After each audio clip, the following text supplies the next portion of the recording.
देखिए, मैं तो एक बोलूँगा, अविनाश जाधव साहब को मैं शुक्रिया ये रिक्वेस्ट करूँगा, आइए आप मुमरा। अब मुमरा आप कौसा जामा मस्जिद पे आइए या दारुल फलाह पे आइए, आपकी इज्जत करेंगे। अब हमारे भाई हो, आप अमूमन 40 तो जरूर मस्जिद के बाहर पढ़िए, मैं उससे इनकार नहीं करता हूँ, यही मुसलमानों की गलती है। मस्जिद में हमारी नमाज होती है, नमाज के बाद में आप अनुमान 40वां पढ़िए। हमको भी समझ में आना चाहिए कि उसके अंदर क्या अर्थ है, क्या लिखा है। अच्छी बातें हम भी लेंगे ना उसके अंदर से, अच्छी बात जो है किसी भी मजहब के अंदर, धर्म के अंदर है, उसको हम लेंगे। हम आपको रिक्वेस्ट करते हैं, आइए, आप प्यार से आइए, आपको हम नाश्ता पानी कराएंगे, आपकी इज्जत करेंगे, आपको सर आंखों पे आइए, मस्जिद के बाहर पढ़िए, हम आपको सुनना चाहते हैं। लेकिन अब देश के माहौल को, स्टेट के माहौल को मत खराब कीजिए। राजनीति अपनी जगह है दोस्त।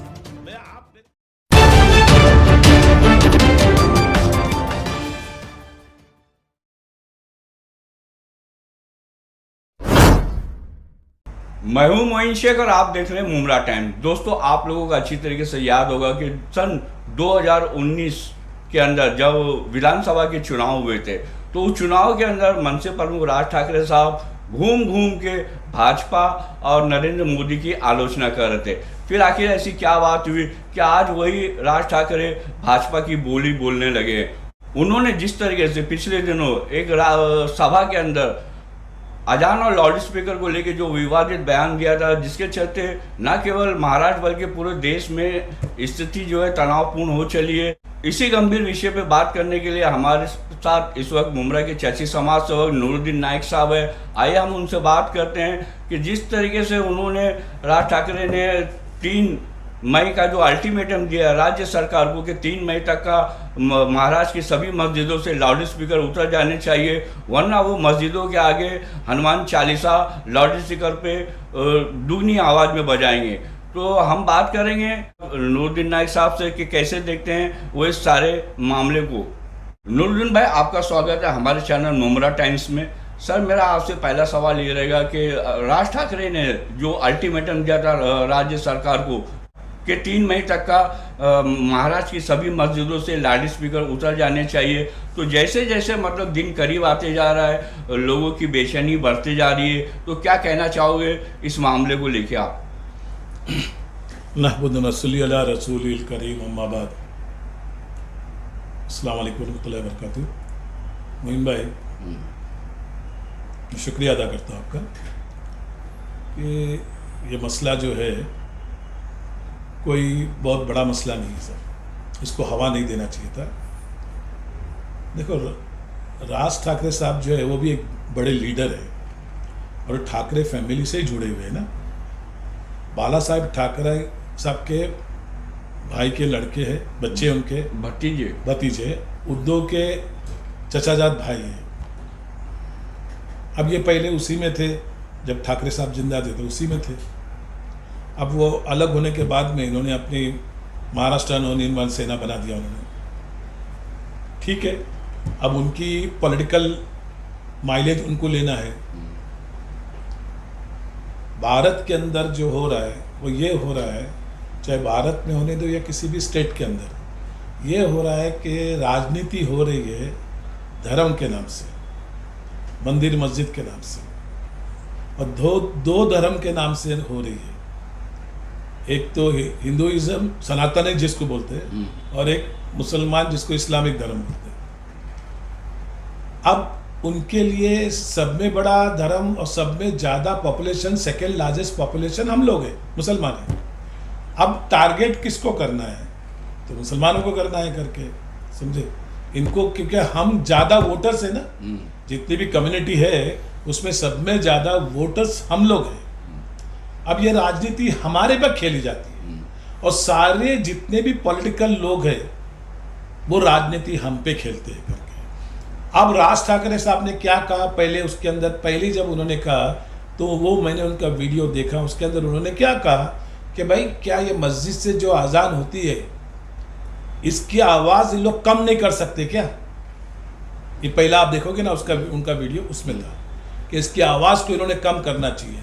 क्या चिल्ला चिल्ला के बोलने की ज़रूरत क्या है? उन्होंने बोला और ये बोला कि एक तो इन लोग आवाज फुल रखते, ऊपर से ये बेसुरे होते हैं करके। और कोई गलत बात नहीं है, क्योंकि हमारी अजान देने की स्टाइल भी गलत है। हम चीख फाड़ के अजान देते हैं, जानबूझ के देना नहीं चाहिए। मैं बोलूँगा आपको प्यार से अजान देना चाहिए। अजान जो एक मेलोडी है, अजान जो है वो नमाज के लिए आप लोगों को बुला रहे, ना कि आप दीन का प्रचार कर रहे। अब हमारे गैर मुस्लिमों को गलतफहमी क्या है, अजान देते क्यों है तुम्हारे क्यों दूसरों को बुलाया जाता है? अरे भाई दूसरों को नहीं बुलाते। जो मुसलमान नमाज से गाफिल है, जो मुसलमान नमाज नहीं पढ़ते, अपने धंधे पानी में घर में सोते रहते, तो उनको बुलाया जाता है कि भाई अच्छाई के। आप देखो उसका मतलब क्या है, हय्या अलिस्सलाह, आओ कामयाबी की तरफ आओ, हय्या अलिल फलाह, आओ नेकियों की तरफ आओ, समझे, भागो नेकियों की तरफ। तो ये लोगों को बुलाया जाता है। अब उनके दिमाग में गलतफहमी है, हमने उनकी गलतफहमियों को दूर करना चाहिए। ये अच्छा काम है कि जमात इस्लामी ने ये काम किया है, माशाल्लाह, हमेशा करते हैं जमात इस्लामी के लोग, जो उनकी गलतफहमियां दूर करने की कोशिश करते करके। अब आप देख लीजिएगा कि अगर राज ठाकरे साहब ने ये बात बोला, लेकिन इसका सब में ज्यादा इफेक्ट किधर हुआ? यूपी में, यूपी में हुआ। महाराष्ट्र में कुछ नहीं हो रहा इतना, महाराष्ट्र में इतना कुछ नहीं हो रहा है, लेकिन यूपी में उन लोग ने उठा लिए। यूपी में तो कई मस्जिदों के पे से लाउड स्पीकर 45,000 लाउड स्पीकर उतार दिए गए, चाहे मस्जिदों के हो या मंदिरों के हो, सब धर्म के लोगों के, सब धर्म के उन्होंने 45,000 उतार दिए गए। आगे और भी उतारे जाएंगे करके, समझे, आगे उतारे जाएंगे करके। तो ये अगर समझो राज ठाकरे जी ने अगर ये कहा था, वो भी एक बड़े लीडर है भाई। ये जो लोग बोल रहे ना कि बिल्कुल गलत बोल रहे हैं कि राज ठाकरे जी का कुछ नहीं है, वो कुछ नहीं, उनकी कोई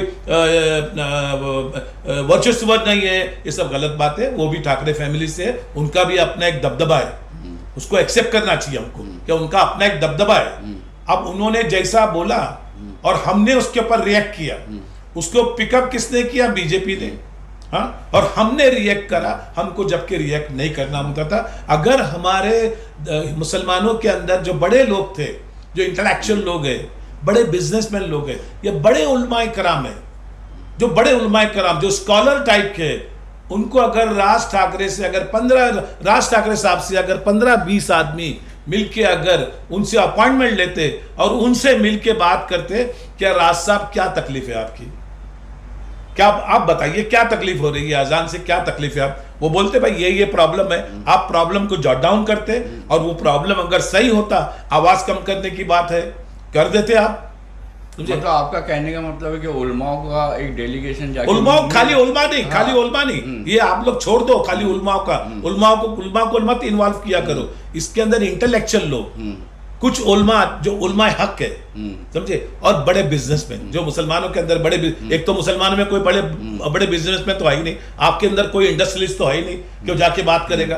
तो ऐसे लोगों को 15-20 का ग्रुप बना के अपॉइंटमेंट लेके जाके राज साहब के बैठ के बात करना होता था, सुलह की बात करना होता था आपने, कि आप बताइए क्या प्रॉब्लम आ रहा है आपको, अगर आपका ये प्रॉब्लम है तो उस प्रॉब्लम को दूर किया जाएगा करके। आपको अगर तकलीफ हो रही या हमारे भारत के लोगों को तकलीफ हो रही, हमारा मजहब बिल्कुल मना करता है, किसी को तकलीफ नहीं होना चाहिए। हम आपसे माजरत चाहते हैं, माफी चाहते हैं आपसे, अगर आपकी नींद को दखल हुआ है, आपकी नींद को खलल हुआ है लोगों के, हम उसके लिए आपके लिए बैठे, आप बताइए, आपकी सुलह हो जाती। वो बोलता है आवाज कम करो। डिसिपल जो है as per supreme court law के, उन्होंने भी बोला कि सुप्रीम कोर्ट का जो लॉ है 2005 का, उस पर अमल करो, उन्होंने ये बोला था। बाद में उनके भी थोड़े सूट चेंज हो गए, उनको पिकअप मिल गया।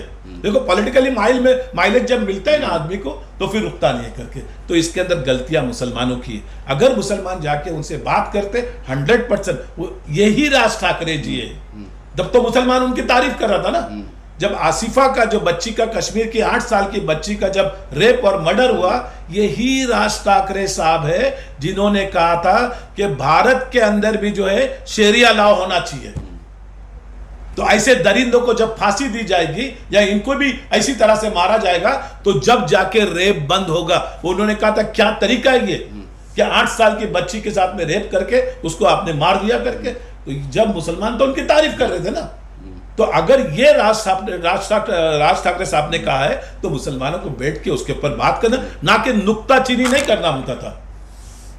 तो नूरुद्दीन भाई, राज ठाकरे साहब की बात के ऊपर कैसे भरोसा किया जाए? कभी वो कुछ कहते, कभी कुछ कहते। ये राज ठाकरे साहब है, जब 2019 के विधानसभा के चुनाव में भाजपा को और नरेंद्र मोदी की आलोचना कर रहे थे घूम घूम के, और अब वो उनकी तारीफ भी कर रहे, और ऐसा भी सुनने में आया कि आगे चल के भाजपा और मनसे का मतलब गठजोड़ भी होने वाला है।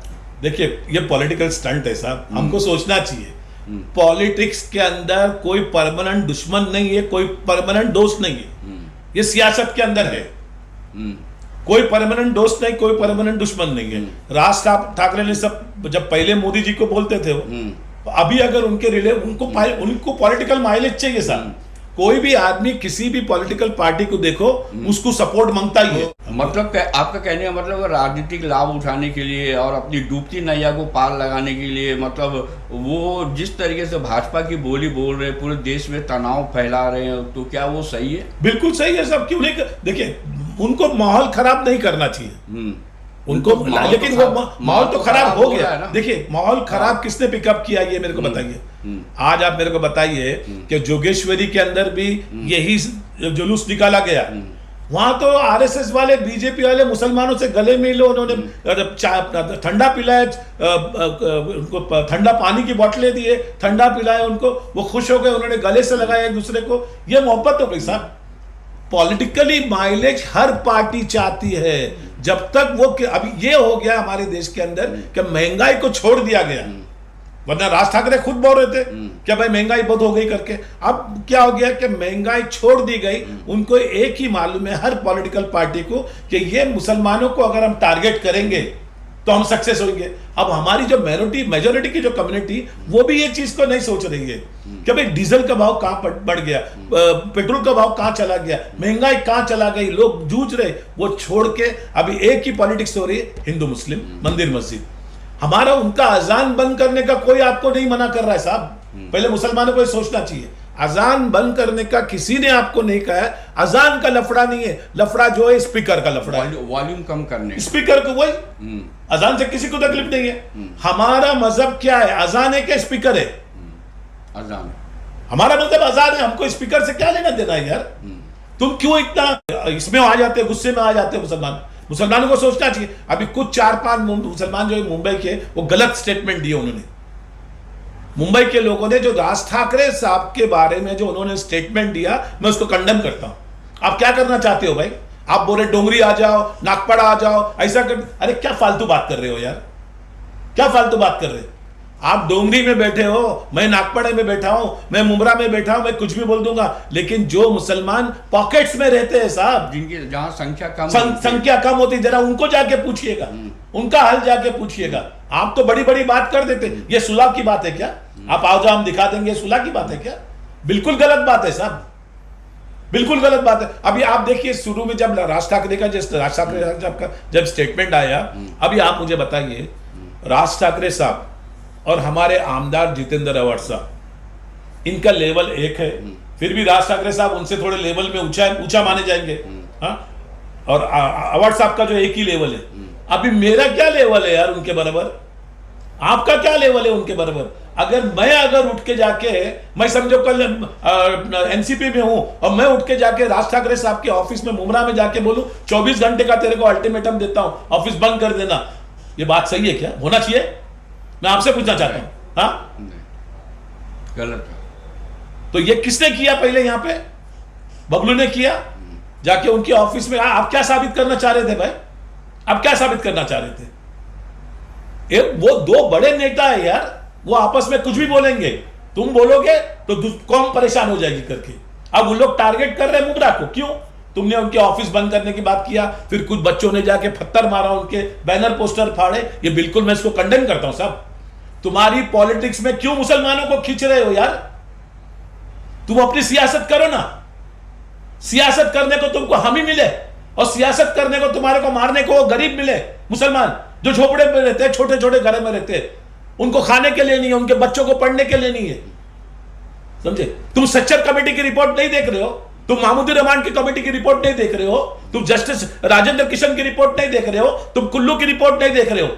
तुम एक ही चीज को देख रहे कि अरे ये आप पूरी क्रोनोलॉजी को समझने की कोशिश कीजिए। पहले आपको बोला गया ये तुम्हारा ट्रिपल तलाक के ऊपर बात आई, उस वक्त भी मैंने बोला कुछ मत करो, ऑर्डिनेंस पास करने वाले लोग जबरदस्ती का मुसलमानों ने हंगामा किया, क्या हो गया, कानून पास हो गया। हिजाब का मसला था, क्यों उठाया उसको आपने, वो नेशनल लेवल पे चला गया। ये सब पॉलिटिकली गेम है और मुसलमान इसको समझ नहीं पा रहा है। उनको मालूम है हमको इनकी दुख पे नस पे पैर रख देंगे, ये उठ के चिल्लाएगा और ये माहौल बन जाए। माहौल बन गया ना।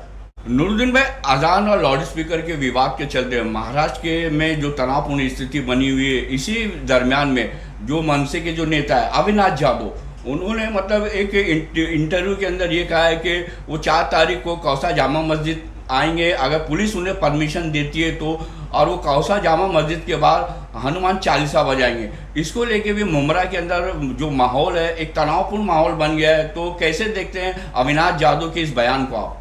देखिए, मैं तो एक बोलूंगा, अविनाश यादव साहब को मैं शुक्रिया ये रिक्वेस्ट करूंगा, आइए आप मुमरा, आप मुमरा, आप कौसा जामा मस्जिद पे आइए या दारुल फलाह पे आइए, आपकी इज्जत करेंगे। अब हमारे भाई है, आप हनुमान चालीसा जरूर मस्जिद के बाहर पढ़िए, मैं उससे इनकार नहीं करता हूँ, यही मुसलमानों की गलती है। मस्जिद में हमारी नमाज होती है, नमाज के बाद में आप हनुमान चालीसवा पढ़िए। हमको भी समझ में आना चाहिए कि उसके अंदर क्या अर्थ है, क्या लिखा है। अच्छी बातें हम भी लेंगे ना उसके अंदर से, अच्छी बात जो है किसी भी मजहब के अंदर, धर्म के अंदर है, उसको हम लेंगे। हम आपको रिक्वेस्ट करते आइए, आप प्यार से आइए, आपको हम नाश्ता पानी कराएंगे, आपकी इज्जत करेंगे, आपको सर आंखों पे आइए, मस्जिद के बाहर पढ़िए, हम आपको सुनना चाहते हैं। लेकिन आप देश के माहौल को, स्टेट के माहौल को मत खराब किए। राजनीति अपनी जगह है दोस्त, मैं, आप मेरे बड़े हो, आप और हम भाई है यार, मेरा भी खून लाल है, आपका भी खून लाल है, समझे। आपको अगर आप, लेकिन आप बड़े, हम छोटे, भले मेरी उम्र आपसे बड़े होगी लेकिन आप बड़े, तो मैं आपको चाहूंगा कि आप आइए, मैं खुद रहूंगा वहां पे, मैं खुद रहूंगा और भी लोगों को ले। हम हनुमान चालीसवा आपका सुनना चाहते हैं। आप संस्कृत में पढ़ोगे, हमको भी समझ में नहीं आएगा, और जो पढ़ने वाला है शायद उसको भी समझ में नहीं आएगा। आप हिंदी में पढ़िए या तो संस्कृत में पढ़ के उसका अर्थ समझाइए, उसकी मीनिंग समझाइए। हम भी समझना चाहते हैं, हम खाली सुन रहे कि हनुमान चालीसा, अरे क्या है, पहले हम देखो तो सही। अगर अच्छी चीज है तो अच्छी चीज को लेने में कोई गुनाह नहीं है। ये तो हमारे मजहब ने ही बोला है कि किसी जगह से तुमको अच्छी चीज मिलती है उसको ले लो। मैं रिक्वेस्ट करूंगा उनको, you are most welcome my dear, you are most welcome, आइए आप, हम जरा भी आपको नहीं रोकेंगे। और पुलिस को मैं अगर रिक्वेस्ट करता हूं, दे दो उनको परमिशन, पहले पुलिस परमिशन नहीं देगी, लेकिन आप प्यार से करोगे, मोहब्बत के साथ में। Why you want only on near मस्जिद? आप एक प्रोग्राम सेट करें साहब, आप हॉल में प्रोग्राम करो, मैं आपको हॉल बुक करके देता हूं, आइए, आप हनुमान चालीसवे के मतलब हमको समझाइए। मुसलमान वहां जमा होंगे, इवन सनातन धर्म के लोग भी जमा होंगे, हम समझेंगे what is the meaning of Hanuman Chalisa. अच्छा, इसी मामले को लेके जो अविनाश जाधव ने जो बयान दिया था कौसा जामा मस्जिद को लेके, उसको लेके भी मतलब मुमरा कौसा के उलमाओं ने एक प्रेस कॉन्फ्रेंस मतलब रखी थी, उस बारे में आपका क्या कहना है? देखिए, ये मैं इस प्रेस कॉन्फ्रेंस को मानता नहीं हूँ। देखिए, ये कोई बड़ा ये नहीं था, इश्यू नहीं था, ये जबरदस्ती प्रेस कॉन्फ्रेंस लेने का, हाँ, एक आदमी को उसके ऊपर तंज करने का। आपको चौक पुलिस स्टेशन से उनको परमिशन नहीं मिलता, और मिलता हम उनकी इज्जत करते। दूसरा, भाई तुमको यही मिला, आज तुम बाहर आ गए। इसके पहले हुजूर के बारे में बोला, इतनी गालियां दी गई, नौज़बिल्लाह माज़अल्लाह, कुरान के ऊपर बोला गया, हदीसों के ऊपर बोला गया, इस्लाम के ऊपर बोला गया, अल्लाह की जात के ऊपर बोला गया। जब तुम कहां थे भाई? जब तुम कौन से कोने में छुप के बैठे थे? जब तो आज ये माहौल तुमने देखा कि भाई चलो हम जाएंगे एक प्रेस कॉन्फ्रेंस, मैं मुसलमानों से ये कहूंगा, भाई ऐसे मौलवियों से संभालो। जो इसके पहले मुसलमानों के साथ में जो हुआ तो ये बाहर नहीं आए, और आज जरा एक मनसे के पदाधिकारी ने अगर कुछ बोल दिया उसके लिए प्रेस कॉन्फ्रेंस लेने लग गए। क्या मतलब है भाई? क्या मतलब है? आपको प्रेस कॉन्फ्रेंस लेने का था तो उसमें बबलू का भी नाम लेने का था ना? क्या क्यों तुमने उनके जाके ऑफिस में जाके दादागिरी किया करके? आज अवार्ड साहब के अगर कोई ऑफिस है, एक छोटे कार्यकर्ता की ऑफिस है, वहां जाके कोई दादागिरी कर सकता है? मुझे आप बताइए ना। हक की बात और ईमानदारी की बात मुसलमानों ने करना चाहिए करके। बबलू का लेवल है क्या अवार्ड साहब के बराबर है क्या? हाँ, बबलू का लेवल अवार्ड साहब के बराबर है क्या? बबलू का लेवल अगर है तो किसके साथ में एक कार्य करता? अवार्ड साहब जाके उनको अगर बोलते आवाज साहब बोलते थे क्या जाके? नहीं बोलते थे साहब। एक पॉलिटिकल लीडर कैसा बोलेगा साहब? उनका अपना मसला है। आवाज साहब और राज ठाकरे, उनका एक लेवल है यार, वो आपस में कुछ भी बोलेंगे। आज इन्होंने बोला ना, आवाज साहब ने, कि आप बेहतरीन है उसके लिए, स्टार्टअप कॉमेडियन के लिए। मैं बोल सकता हूं? आप बोल सकते? मैं रिक्वेस्ट करता हूं मुसलमानों से, आप मत तंज कीजिए, आप किसी को छोटा मत समझिए, और ये मत समझिए कि हम कुछ नहीं है, समझ लेना। ये सब दिस इज ऑल पॉलिटिक्स। हमको राज ठाकरे साहब से बैठ के बात करना चाहिए। मुसलमानों ने हमेशा यही गलतियां की है। बीजेपी भी जब ये हरकत कर रही थी, जब भी इन्होंने जाके बैठ के बात नहीं किया। कितने लोगों ने जाके यूपी में योगी जी से बात किया करके, कि क्या तकलीफ है आपको, मुसलमानों से बताइए हमको, आपने बात किया क्या? आप डिस्कशन करना नहीं चाहते। इंडिया और पाकिस्तान का कितनी ये चलता है, तनाव चलता है, लेकिन डायलॉग चालू है ना, बिल्कुल, बिजनेस चालू है ना, बिल्कुल, बातचीत चालू है ना।